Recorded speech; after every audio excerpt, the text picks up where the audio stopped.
वंदे मातरम साथियों। आज के इस वीडियो में हम लोग हमारे डिसीजन कंट्रोल स्ट्रक्चर के अगले स्ट्रक्चर को स्टार्ट करने वाले हैं, जो कि इफ एल्स स्ट्रक्चर है। तो आइए स्टार्ट करते हैं इसे। तो देखिए, इफ एल्स को स्टार्ट करें इसके पहले जो हमने इफ एल्स पढ़ा है उसमें क्या कमी है या किस कारण से हम ये इफ एल्स देख रहे हैं, एक बार उसको समझ लेते हैं, फिर हम हमारे आज के टॉपिक को कंटिन्यू करेंगे। देखिए, सपोज करिए मैंने यहाँ पर पिछले वीडियो में आप लोगों को एक पास और फेल वाला प्रोग्राम बनाया था आप लोगों के लिए। तो उसमें हमारी कंडीशन ये थी कि मार्क्स अगर 40 से ज़्यादा है तो हम पास प्रिंट कराएंगे और कम है तो फेल प्रिंट कराएंगे।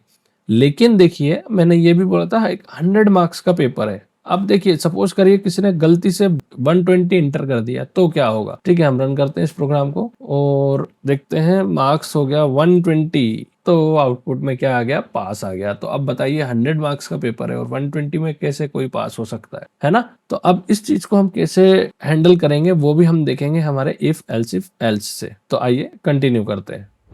देखिए, इफ एल्स का उपयोग हम तब करते हैं जब हमारे पास एक से ज्यादा कंडीशन हो, है ना। अभी तक हमने एक कंडीशन की बात कर रहे थे कि एक कंडीशन होगी और अगर वो ट्रू होगी तो सिंपल इफ से हमारा काम चल जाएगा, और यदि ट्रू और फॉल्स दोनों पे काम करवाना है उस एक कंडीशन को तो हम इफ एल्स का यूज करते हैं। लेकिन यदि मेरे पास एक से ज्यादा कंडीशन है तो फिर हम क्या करेंगे, तो फिर हम क्या करते हैं, इफ एल्स का उपयोग करते हैं। ये किस तरह से काम करता है, तो देखिए फ्लो चार्ट पे आते हैं हम। डायरेक्ट फ्लो चार्ट को समझिए। अगर कंडीशन ट्रू है तो इफ ब्लॉक में जो स्टेटमेंट लिखे हैं वो चल जाएगा। लेकिन यदि कंडीशन फॉल्स हो गई तो फिर क्या होगा, हम एक जो सेकंड कंडीशन हमको दी जाएगी उसको चेक करेंगे, और उसको किसके साथ चेक करेंगे, एल्स इफ के साथ चेक करेंगे। अगर वो कंडीशन ट्रू हो गई तो उसके नीचे जो ब्लॉक है जिसको हम बोलेंगे एल्स इफ ब्लॉक, उसके स्टेटमेंट एग्जीक्यूट हो जाएंगे। और यदि वो कंडीशन भी फॉल्स हो गई तो फाइनली हमारे एल्स ब्लॉक के स्टेटमेंट एग्जीक्यूट हो जाएंगे। अब यहाँ पे एक सवाल आता है कि क्या एक ही एल्स इफ ब्लॉक हो सकता है, तो नहीं, आपकी कितनी ही कंडीशंस हो सकती हैं, उस कंडीशन के अकॉर्डिंग हमारे एल्स इफ ब्लॉक्स की संख्या बढ़ाई जा सकती है। मतलब एक इफ हमारा होना कंपलसरी है, एक एल्स हमारा होना कंपलसरी है, और एल्स इफ कितने ही आपके हो सकते हैं। इसके सिंटेक्स को देखें यहाँ पर एक बार। देखिए, हमने इफ के साथ कंडीशन 1 दी है। अगर कंडीशन 1 ट्रू है तो इफ ब्लॉक में जो स्टेटमेंट 1 लिखा है वो एग्जीक्यूट हो जाएगा। अगर कंडीशन 1 फॉल्स होती है तो एल्स इफ के साथ जो कंडीशन 2 दी है उसको हम चेक करेंगे। यदि वो ट्रू हो जाती है तो एल्स इफ ब्लॉक में लिखा हमारा स्टेटमेंट 2 चल जाएगा, और यदि वो भी फॉल्स हो जाती है तो एल्स ब्लॉक में लिखा हमारा स्टेटमेंट 3 चल जाएगा। यहाँ पर एक चीज का ध्यान रखें, एल्स इफ में स्पेस दे दें, एल्स और इफ को एक साथ ना लिखें। एल्स और इफ में स्पेस आएगा, और सेमीकोलंस तो लगाना नहीं है, ये तो मैं पहले भी बता चुका हूं आप लोगों को। तो चलिए इस इफ एल्स को एक प्रोग्राम से समझते हैं कि इस वीडियो में हम लोग इफ एल्स के लिए एक प्रोग्राम बनाने वाले हैं, जिसमें यदि मार्क्स 40 से कम है तो फेल प्रिंट कराएंगे, 40 से 100 के बीच में है तो पास प्रिंट कराएंगे, और यदि मार्क्स कोई गलती से 100 के ऊपर इनपुट कर देता है तो एक एरर मैसेज प्रिंट करवाएंगे। तो आइए स्टार्ट करते हैं। सबसे पहले यहाँ पर मैं क्या करूंगा, स्टूडेंट से उसके मार्क्स पूछ लूंगा। उसके लिए मैंने यहाँ पर एक मैसेज दिखा दिया, एंटर योर मार्क्स, और उसको मैं एक मार्क्स नाम के वेरिएबल के अंदर स्टोर कर रहा हूँ, और साथ ही मैं इसे ऊपर में एक इंटीजर टाइप के वेरिएबल के रूप में डिक्लेयर कर देता हूँ। अब देखिए इफ एल्स हमारा किस तरह से काम करेगा। तो देखिए, हमारे पास यहाँ पे 3 क्राइटेरिया हो सकते हैं। एक फेल का क्राइटेरिया हो सकता है, एक पास का क्राइटेरिया होता है, और एक एरर वाला क्राइटेरिया हो सकता है। तो देखिए, फेल कब होगा, तो जब मार्क्स लेस देन 40 हो, है ना। अगर मार्क्स लेस देन 40 है तो फेल है। तो अगर 40 से कम नंबर है तो फिर ज्यादा हमको सोचना नहीं है, हमको सीधे क्या करना है, फेल प्रिंट करवा देना है। लेकिन अगर ये कंडीशन फॉल्स हो जाती है, ठीक है, अब ये कंडीशन फॉल्स कब होगी, जब मार्क्स 40 से कम नहीं है, इसका मतलब मार्क्स 40 से ज्यादा है। तो एक चीज तो यहाँ हमारी बाहर निकल के प्रूफ हो गई कि मार्क्स 40 से ज्यादा है।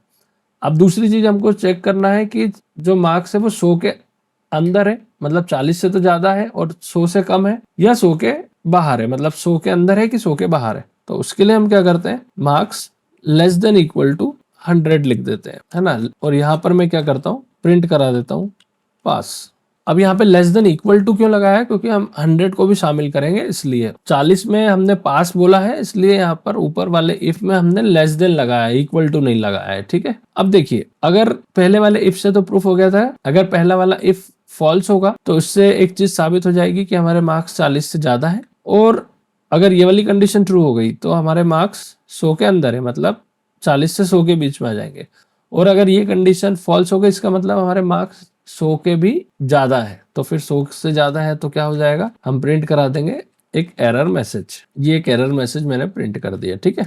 अब हम तीनों ही केसेस को चलाकर देख लेते हैं। सबसे पहले मैंने प्रोग्राम को रन किया और मैंने दिया 25 सपोज करिए, तो मार्क्स के अंदर 25 स्टोर हो गया। और मैंने सबसे पहले कंडीशन क्या दी थी, मार्क्स लेस देन 40 है क्या, हाँ तो मार्क्स लेस देन 40 है, तो ये कंडीशन ट्रू हो गई। तो हमारा रिजल्ट क्या आ जाएगा, फेल आ जाएगा। देखिए आ गया। अब इस प्रोग्राम को एक बार फिर से रन करते हैं। अब मैं मार्क्स दे देता हूँ सपोज करिए 85, तो ये 85 जाके हमारे मार्क्स नाम के वेरिएबल में स्टोर हो जाएगा।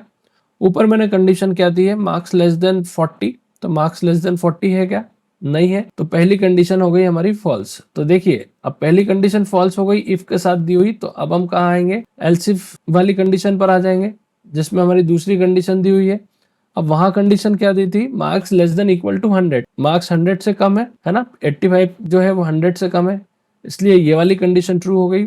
तो अब क्या होगा, जो सेकंड ब्लॉक में लिखा था हमने या एल्स इफ ब्लॉक में हमने जो पास लिखा था वो प्रिंट हो जाएगा। देखिए अब इसे एक तीसरी बार और रन कर लेते हैं हम लोग। अब सपोज करिए मैंने मार्क्स दे दिए 120 है ना, तो 120 की वैल्यू मार्क्स नाम के वेरिएबल में स्टोर हो जाएगी।